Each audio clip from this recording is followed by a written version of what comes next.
चलिए आज शुरू करते हैं त्रिभुज चैप्टर। ठीक है, आज पढ़ेंगे हम पाइथागोरस प्रमेय। आपको बिहार बोर्ड द्वारा आपको 5 अंक का प्रश्न पूछा जाएगा जो इम्पोर्टेंट है। ठीक है, आइए पढ़ते हैं।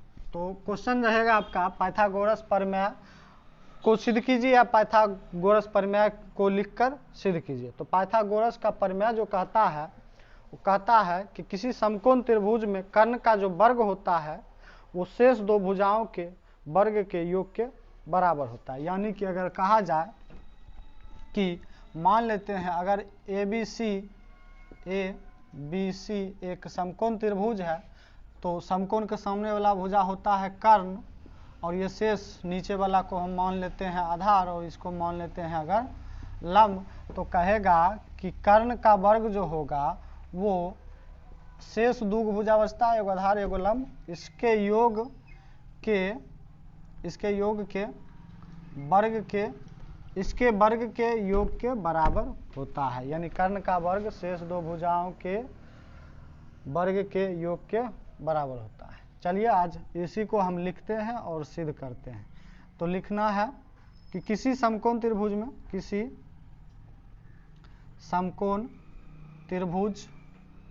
में कर्ण का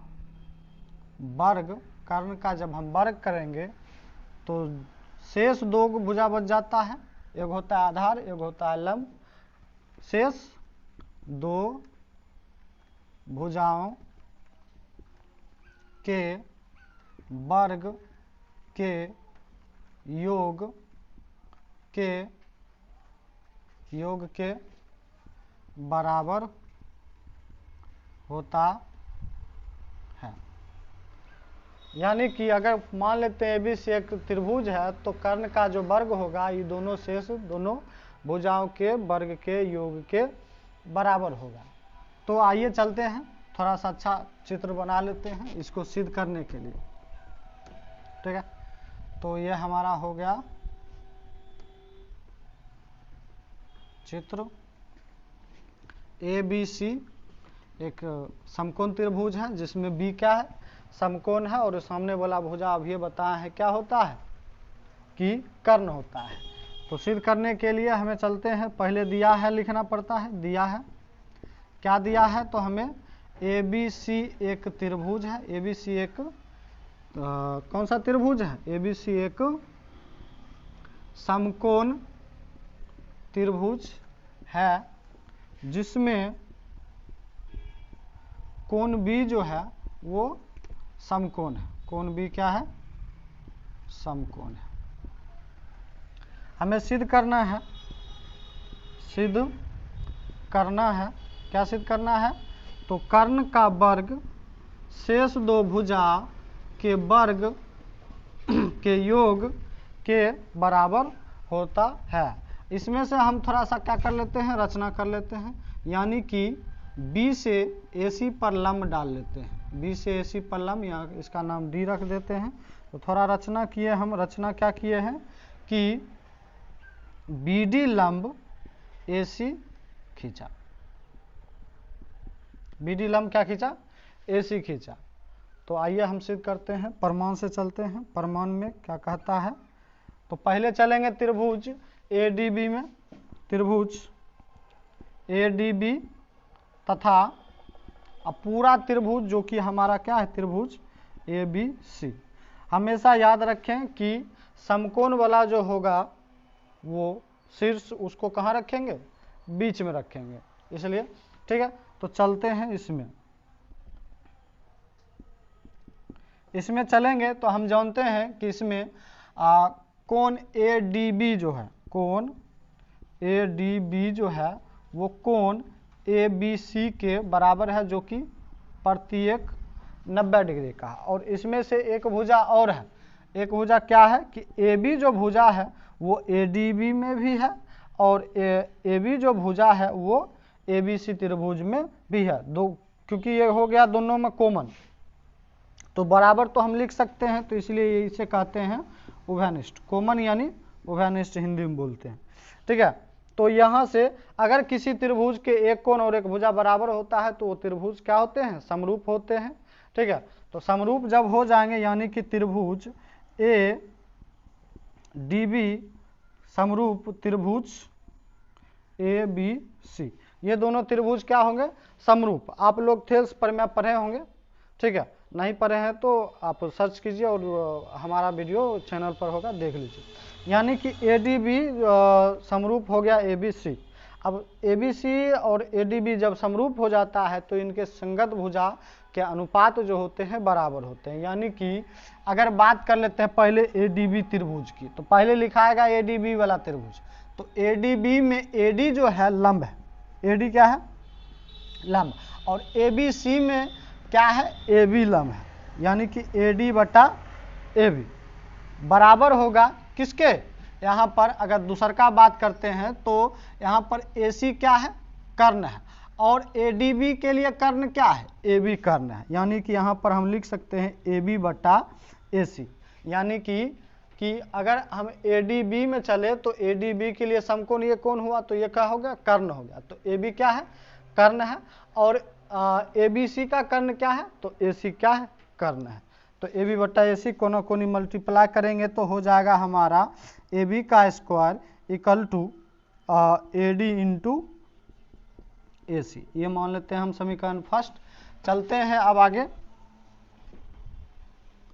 चलेंगे पुनः त्रिभुज, अब नीचे वाले त्रिभुज में, यानी कि त्रिभुज बी डी सी तथा त्रिभुज फिर से एक बार पूरा ए बी सी में चलेंगे तो यहाँ पर हो जाएगा हमारा फिर से वही बात है कि बी सी जो है दोनों में है, बी सी क्या है, दोनों में, तो बी सी दोनों उभयनिष्ठ हो जाएगा हमारा बराबर उभयनिष्ठ।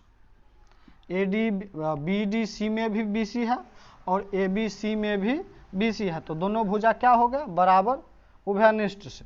ठीक है, आगे बढ़ते हैं तो इसमें कोण बी डी सी जो है वो कोण क्या कहते हैं, बी डी सी जो ये जो कोण है वो ए बी सी कोण के बराबर है, ए बी सी कोण के बराबर है, जो कि प्रत्येक कितना डिग्री, प्रत्येक 90 डिग्री। चलते हैं तो जब बोले कि कोण बराबर हो गया, एक भुजा बराबर हो गया तो समरूप हो गया दोनों। यानी कि त्रिभुज बी डी सी जो है वो समरूप है त्रिभुज ए बी सी के। और जब त्रिभुज समरूप होते हैं तो थेल्स प्रमेय से कहता है कि इनके संगत भुजाएं क्या होंगी, एक ही अनुपात में विभाजित होंगी ना। तो अगर BDC की बात करते हैं तो BDC की अगर बात करें तो यहाँ पर BDC की अगर बात करें तो इसमें BDC का क्या कहते हैं, BDC का ये DC जो होगा, CD जो होगा वो लंब होगा, और यहाँ पर क्या कहते हैं, और इसका पूरे की बात करें, इसका अगर पूरे की बात करें तो हमारा BC क्या होगा, यहाँ पर अगर पूरे की बात करें तो हमारा BC लंब होगा, BC क्या होगा, लंब होगा। और उसी प्रकार से आगे चलते हैं तो इस त्रिभुज का अगर पूरे BDC का अगर बात करें तो BC जो होगा हमारा कर्ण हो जाएगा, और इस पूरे त्रिभुज की बात करें तो AC हमारा क्या है, कर्ण है। यानी कि CD बटा BC और BC बटा AC कोना कोनी मल्टीप्लाई करेंगे तो BC का स्क्वायर इक्वल टू हो गया CD इंटू AC। समीकरण ये हो गया 2। समीकरण 1 और 2 को क्या करेंगे, जोड़ेंगे। समीकरण 1 जो कि हमारा आया है AB square equal to AD into AC, समीकरण ये होगा हमारा फर्स्ट। और समीकरण 2 को जोड़ेंगे, 2 हमारा है BC square plus BC square बराबर CD इंटू AC। अगर ये दोनों को जोड़ेंगे तो हमारा हो जाएगा AB का स्क्वायर प्लस BC का स्क्वायर बराबर की पार वाला ई पार के साथ जुड़ता है, बराबर को पार वाला ओ पार के साथ जुड़ता है। तो समीकरण 1 में AB स्क्वायर BC स्क्वायर जोड़, और उसके बाद जो होगा यहाँ पर AD into AC plus CD into AC यहाँ भी है, AC यहाँ भी है, क्या करेंगे, कॉमन लेंगे AC, यानी कि हो जाएगा हमारा, क्या हो जाएगा हमारा कि AB square plus BC square equal to AC common ले लिए तो अंदर में बच जाएगा हमारा AD इंटू CD, AD बचेगा, CD बचेगा।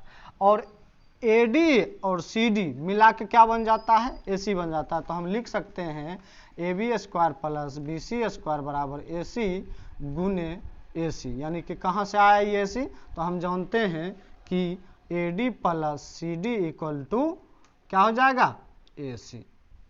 चलेंगे तो यहाँ पर हो जाएगा AB का स्क्वायर प्लस BC का square into AC into AC यानी कि AC स्क्वायर। अब इसको सीधा करके लिख लेते हैं, AC स्क्वायर इक्वल टू क्या आ गया, AB का स्क्वायर प्लस BC का स्क्वायर। और यही हमें क्या करना था, सिद्ध करना था। यहाँ पर देख सकते हैं कि AC का स्क्वायर इक्वल टू AB का स्क्वायर प्लस BC का स्क्वायर, जो कि हमारा क्या हो गया, प्रूव्ड। ठीक है, तो इस प्रकार के क्या कहते हैं इंफॉर्मेशन वीडियो देखने के लिए, मतलब जो है क्या कहते हैं बोर्ड के जो इम्पोर्टेंट क्वेश्चन है हम करवाते हैं। ठीक है, तो इस चैनल पर बने रहें। इम्पोर्टेंट जो क्वेश्चन होगा वो आपको वीडियो सॉल्यूशन के मदद से आपको मिलता रहेगा। धन्यवाद। ठीक है।